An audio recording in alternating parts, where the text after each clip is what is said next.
9월 2일 수요일 오늘의 기도로 큐티 시작합니다. 하나님 말씀대로 가르치고 전하고 사는 일이 고달플지라도 포기하지 않게 하소서. 오직 하나님을 두려워하는 마음을 인생의 순간순간 채우셔서 말씀을 신실히 지키고 사명에 헌신하게 하소서. 살 길을 내시고 인도하시는 주님의 놀라운 도우심을 신뢰합니다. 예수님의 이름으로 기도드립니다. 아멘. 말씀에 반응하는 마음, 순종과 불순종. 오늘의 찬송, 오직 주의 사랑에 매여 찬양의 가사를 함께 읽습니다. 오직 주의 사랑에 매여 내 영 기뻐 노래합니다. 이 소망의 언덕 기쁨의 땅에서 주께 사랑 드립니다. 오직 주의 임재 안에 갇혀 내 영 기뻐 찬양합니다. 이 소명의 언덕 거룩한 땅에서 주께 경배 드립니다.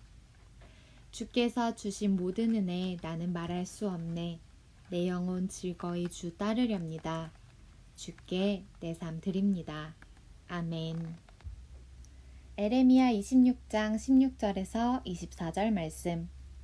고관들과 모든 백성이 제사장들과 선지자들에게 이르되 이 사람이 우리 하나님 여호와의 이름으로 우리에게 말하였으니 죽일 만한 이유가 없느니라. 그러자 그 지방의 장로 중 몇 사람이 일어나 백성의 온 회중에게 말하여 이르기를 유다의 왕 히스기야 시대에 모레셋 사람 미가가 유다의 모든 백성에게 예언하여 이르되 만군의 여호와께서 이와 같이 말씀하셨느니라. 시온은 밭같이 경작지가 될 것이며 예루살렘은 돌무더기가 되며 이 성전에 사는 산당의 숲과 같이 되리라 하였으나 유다의 왕 히스기야와 모든 유다가 그를 죽였느냐. 히스기야가 여호와를 두려워하여 여호와께 간구하매 여호와께서 그들에게 선언한 재앙에 대하여 뜻을 돌이키지 아니하셨느냐. 우리가 이같이 하면 우리의 생명을 스스로 심히 해롭게 하는 것이니라. 또 여호와의 이름으로 예언한 사람이 있었는데 곧 기럇 여아림 스마야의 아들 우리아라. 그가 에레미야의 모든 말과 같이 이 성과 이 땅에 경고하여 예언하매 여호야김 왕과 그의 모든 용사와 모든 고관이 그의 말을 듣고서 왕이 그를 죽이려 하매 우리아가 그 말을 듣고 두려워 애굽으로 도망하여 간지라. 여호야김 왕이 사람을 애굽으로 보내되 곧 악볼의 아들 엘라단과 몇 사람을 함께 애굽으로 보냈더니 그들이 우리아를 애굽에서 연행하여 여호야김 왕에게로 그를 데려오매 왕이 칼로 그를 죽이고 그의 시체를 평민의 묘지에 던지게 하니라. 사반의 아들 아이감의 손이 에레미야를 도와주어 그를 백성의 손에 내어주지 아니하여 죽이지 못하게 하니라. 아멘. 18절의 시온은 예루살렘 내 남서쪽에 위치한 산으로 하나님이 거하시는 곳의 대명사로 쓰입니다. 안전과 구원, 하나님의 보호와 복을 상징합니다. 20절의 우리아는 기럇 여아림 출신으로 에레미야와 함께 유다의 멸망을 선포한 선지자입니다. 오늘의 말씀 요약. 고관들과 백성이 하나님 이름으로 말하는 에레미야를 죽이지 못하게 합니다. 지방의 장로 중 몇 사람이 히스기야 때 미가가 전한 재앙을 듣고 왕과 백성이 돌이킨 일을 말합니다. 반면 여호야김 왕은 우리아가 전한 경고를 듣고 그를 죽입니다. 아이감은 에레미야가 죽임당하지 않도록 돕습니다. 본문 해설, 히스기야의 교훈 26장 16절에서 19절에 관한 내용. 하나님 말씀을 듣고 순종하는 사람이 있는 반면 거부하는 사람이 있습니다. 이는 듣는 마음이 다르기 때문입니다. 에레미야가 전하는 경고를 듣고 완악하게 반응한 종교 지도자들과 달리 고관들은 양심적인 반응을 보입니다. 에레미야를 죽일 만한 이유가 없다면서 오히려 그를 위한 변론을 펼칩니다. 이 당시보다 약 100년 전 히스기야 왕 때 미가 선지자도 예루살렘 성전이 우상을 섬기는 산당과 같이 변질되는 것을 지적하고 심판을 선언했습니다. 이에 히스기야 왕은 하나님을 두려워하고 겸손히 회개로 반응했습니다. 고관들이 제시한 역사의 교훈은 에레미야를 위한 변호였을 뿐만 아니라 말씀을 듣는 자의 태도에 대한 소중한 가르침입니다. 성도는 하나님 말씀 앞에 항상 겸손과 순종으로 반응해야 합니다. 잠시 멈추고 질문에 답해주세요. 종교 지도자들과 달리 고관들은 에레미야의 경고에 어떻게 반응했나요? 위에서 두 번째 줄. 에레미야가 전하는 경고를 듣고 완악하게 반응한 종교 지도자들과 달리 고관들은 양심적인 반응을 보입니다.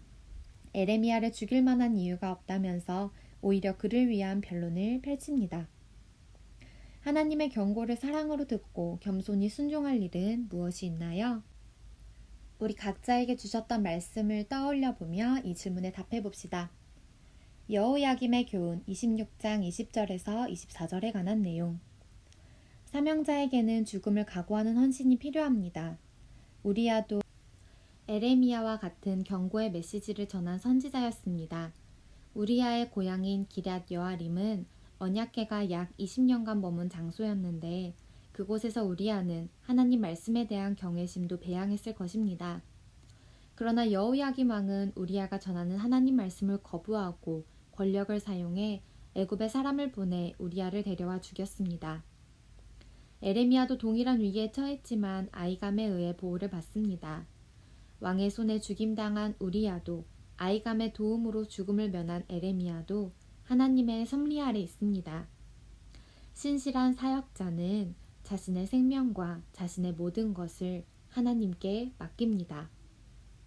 잠시 멈추고 질문에 답해 주세요. 여호야김 왕은 우리야 선지자가 전하는 경고 메시지에 어떻게 반응했나요? 위에서 다섯 번째 줄. 여호야김 왕은 우리야가 전하는 하나님 말씀을 거부하고 권력을 사용해 애굽에 사람을 보내 우리야를 데려와 죽였습니다.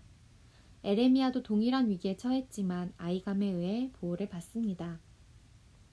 하나님이 주신 마음을 가지고 바른 길로 건면할 지체는 누가 있나요? 우리 각자의 마음에 떠오르고 감동을 주시는 지체를 생각하며 기도합시다. 묵상 에세이. 하나님 음성 분별하기, 하나님 음성 듣기 이진황. 자신이 다른 청년들과 잘 어울리지 못하는 이유를 고민하며 상담을 요청한 청년이 있었습니다. 그런데 그 이유를 본인만 모르지 다른 청년들은 다 알고 있었습니다.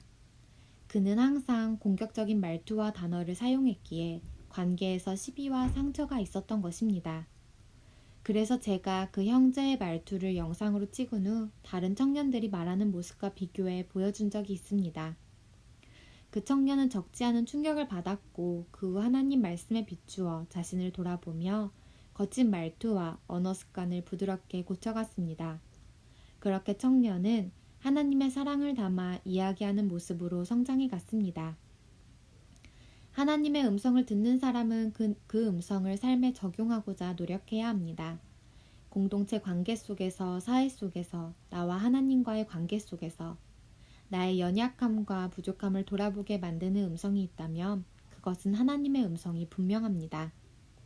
그 음성은 나를 변화시키고 나를 살리는 말씀이기 때문입니다. 하나님의 음성이 때로는 우리를 서운하고 서럽고 외롭게 만들 수도 있습니다. 계속해서 자신의 부족함과 연약함을 보게 하기 때문입니다. 그러나 그것은 잠시입니다. 결국 하나님은 우리가 잃어버렸던 창조의 형상을 회복하고 하나님을 닮아가게 하실 것입니다. 한절 묵상 에레미야 26장 18절에서 19절에 관한 내용. 하나님을 경외하여 악한 길에서 돌이키는 백성은 안전합니다. 에레미야 선지자 이전에도 하나님은 유다에게 심판의 말씀을 선포하셨습니다. 미가 선지자가 전하는 심판의 경고를 들은 히스기야는 불평하거나 화내지 않았습니다. 옷을 찢고 배를 두르고 하나님 앞에 나아갔습니다. 마음을 상하게 하는 불편한 말씀일지라도 있는 그대로 받고 돌이키면 살 수 있습니다. 변화는 말씀을 받아들이는 태도에서 시작됩니다. 빵보다 말씀을, 시류보다 진리를, 대중의 지지보다 주님을 택하는 사람이 진정한 사명자다. 하용조. 오늘의 기도 드립니다. 하나님 말씀대로 가르치고 전하고 사는 일이 고달플지라도 포기하지 않게 하소서. 오직 하나님을 두려워하는 마음을 인생의 순간순간 채우셔서 말씀을 신실히 지키고 사명에 헌신하게 하소서. 살 길을 내시고 인도하시는 주님의 놀라운 도우심을 신뢰합니다. 예수님의 이름으로 기도드립니다. 아멘. 하나님 앞에 하나님의 말씀을 지키며 살아가는 믿음의 사명자들 되시길 축복합니다. 오늘의 큐티를 마칩니다. 감사합니다.